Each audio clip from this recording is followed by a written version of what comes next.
این نورسان اشتراکچیانی آزمون حربی ورزشی وطنپرور از ناحیه واسه میباشند با افتخاری بلندی وطنداری و در آینده مشرف گردیدن به نام سرباز وطن و در صفهای قواهای مسلح جمهوری تاجیکستان همچون سرباز دلیر شجاع وطن قرض شهروندی خود را ادا نمودند.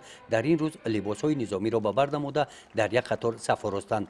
در دوره چهاربینی ها بخشیده به جشن 31 سالگی تأسیس یابی قواهای مسلح جمهوری تاجیکستان در ناحیه واسه در آزمون ناحیوی حربی ورزشی وطنپرور از بین 72 مؤسسه های تعلیمی ناحیه اینجا بهترین ها دعوت شدند.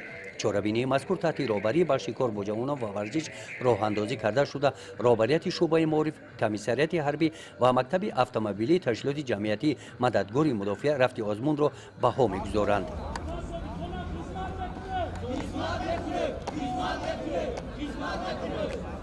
در آزمون حربی ورزشی وطنپرور خوانندگان صنف‌های 10 11 مؤسسه‌های تعلیمی ناحیه اشتراک نمودند. از روی هوس و ذوق تربیت گیرندگان مؤسسه‌های تا مکتبی هم اینجا اشتراک کردند.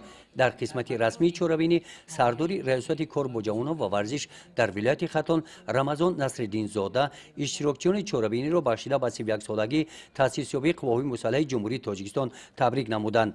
آزمون طبق قاعده‌های در نظامنامه نشان داده شده گذرانیده شد. هیئت هر یک دسته اشتراکچی از 12 نفر عبارت بوده مؤسسه تعلیمی خود را معرفی نمودند. دسته ها در میدان با لباس‌های یگانه نیم حربی این هم از روی طلبات نظامنامه میباشد.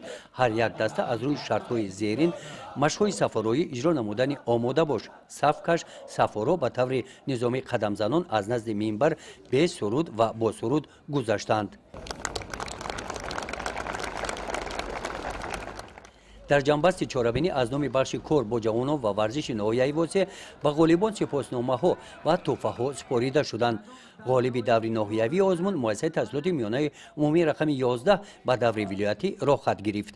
گزارش خواجه نظریف خدای نظر ظهورف از ناحیه واسه برای برنامه اطلاعاتی نوید.